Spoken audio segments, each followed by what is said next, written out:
가정과 교회로부터의 박해. 김원필 선생 설교. 구독, 좋아요는 많은 힘이 됩니다. 여러분의 가정에 하늘 부모님의 축복이 있기를 바랍니다.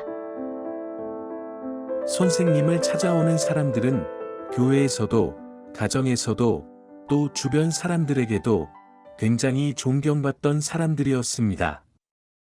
어떤 사람은 직접 하나님의 계시를 받아 선생님을 알게 된 사람도 있었고, 선생님의 말씀을 듣고 선생님을 정말로 알게 된 사람도 있었습니다. 이런 사람들은 선생님과 생활을 하다 보니 선생님에 대한 믿음이 날이 갈수록 점점 깊고 강해졌습니다. 아무리 계시를 받는다고 해도 매일 받는 것은 아닙니다. 또 의심이 없는 것도 아니었습니다. 의심이 들 때는 다른 사람의 계시를 통해 자극을 받습니다. 그래서 의심이 들면 그 사람의 행동 하나하나가 막혀버리는 것을 느끼는 것이었습니다.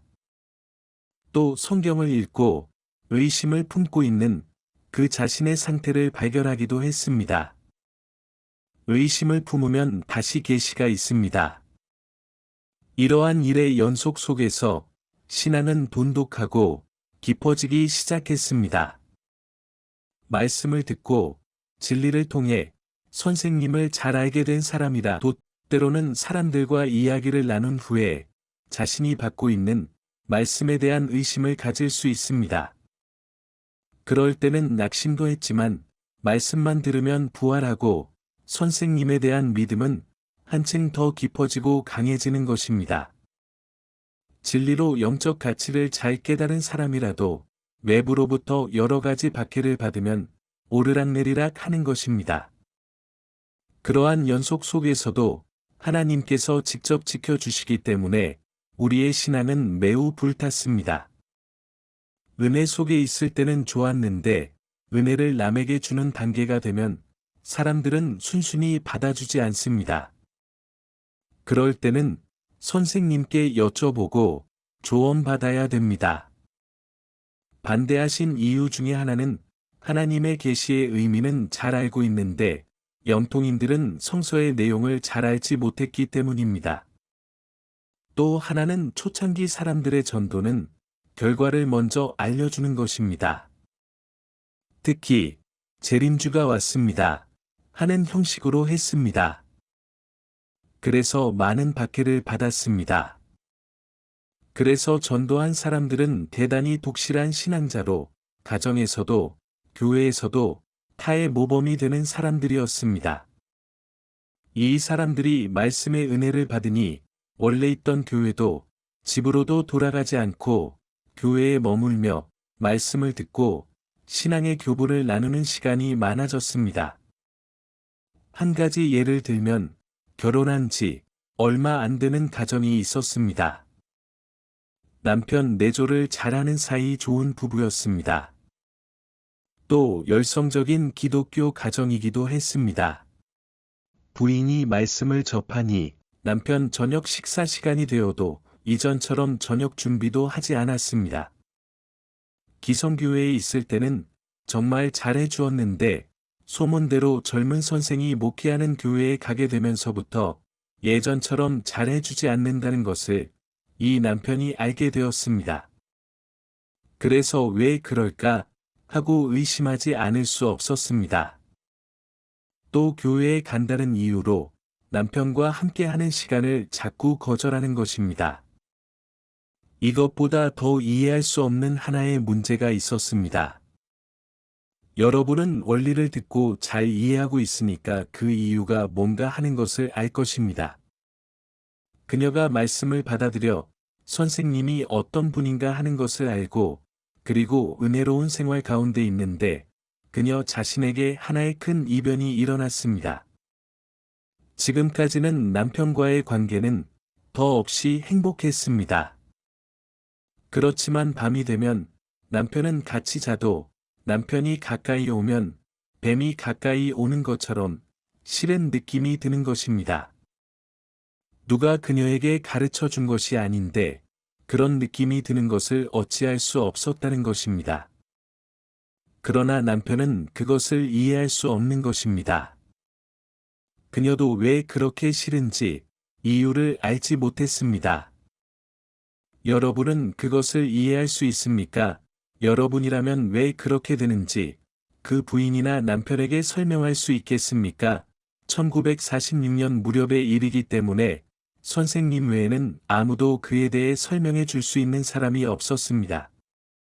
그러나 계시를 받는 사람은 원리적인 설명은 할 수 없지만 왜 그런 일이 일어나는가 하는 것을 간단히 설명할 수 있었습니다. 젊은 부부에게만 일어나는 것이 아니라 결혼한 지 오래된 부인, 예를 들어 60 이상의 할아버지 할머니라도 그런 일은 공통적으로 일어났습니다. 집에서 이런 이야기는 부부 사이의 일이므로 누구에게 말할 수 없는 어려운 문제였습니다. 한국의 46년 무렵의 사회에서는 그런 말은 하기 어려운 문제였습니다. 그런 부인의 남편은 다른 일로 조금 시간이 늦는다든가 잘 해주지 않는 것에 대해서는 이해하려고 합니다만 이 일에 대해서는 이해하기 어려웠습니다.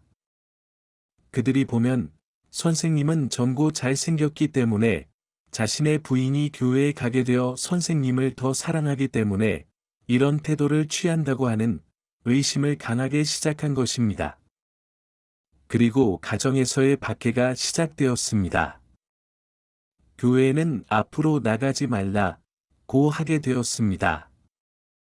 그러나 부인은 남편과 늘 같이 있는 것이 아니니까 남편이 그런 말을 해도 시간만 나면 선생님을 찾아갔습니다.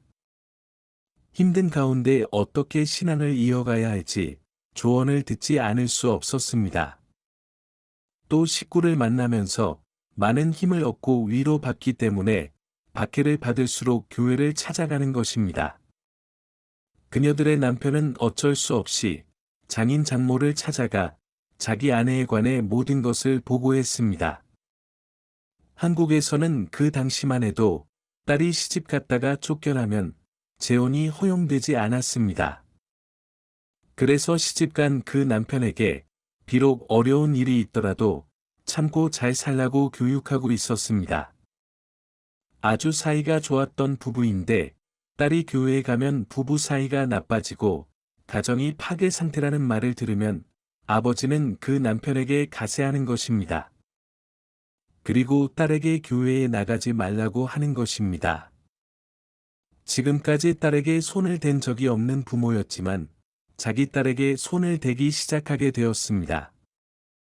하지만 그 딸을 만류할 수 없었습니다.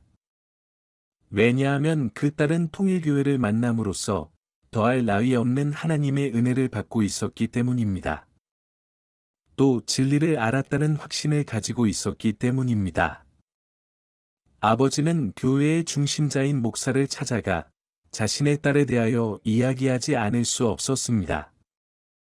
그러면 목사는 젊은 선생님을 찾아가 얼마나 이단인지 잘못인지 눈앞에서 증명하여 딸을 교회에서 떨어지게 할 것이라고 생각했기 때문입니다. 그런데 그 목사는 혼자서 선생님을 만나 의논할 자신이 없다고 생각한 것입니다. 그래서 평양에 있는 많은 교회 목사와 힘을 합해 선생님을 찾아가기로 결정했습니다. 한 사람의 부인의 예를 들었는데 교회에 온 다른 식구들이 속해 있는 기성교회 목사들도 완전히 똑같은 입장이었습니다. 할아버지가 통일교회에 오셨어요. 그런데 할머니와의 사이에 아까 말씀드린 것 같은 일이 일어난 것입니다. 할머니는 똑같은 의심을 했습니다. 선생님은 남자니까 할머니가 할아버지를 왜 그렇게 의심하는지 이유를 모를 것입니다. 그 할머니는 자기 남편인 할아버지가 교회에 나가서 변했다는 것입니다. 교회에는 할머니들도 다니고 있고 중년 부인도 있습니다. 할아버지와 동년배 할머니가 있으니 그런 할머니들과 사이가 좋아져 자신을 가까이 하지 않는다고 의심한 것입니다. 그런 가정 내에서 일어난 이야기를 듣고 기성교회 목사는 이 교회는 아주 잘못된 교회다 하고 몰아붙였습니다. 이런 사람들은 반대하는 남편이나 아내의 이야기를 뒷받침하듯 밤늦게 귀가하기도 하고 때로는 숙박하기도 했습니다. 예배는 남자와 여자가 함께 드리고 때로는 춤추는 사람도 있습니다. 목사들은 이런 모습을 보고 잘못된 것이라고 생각하기 시작한 것입니다.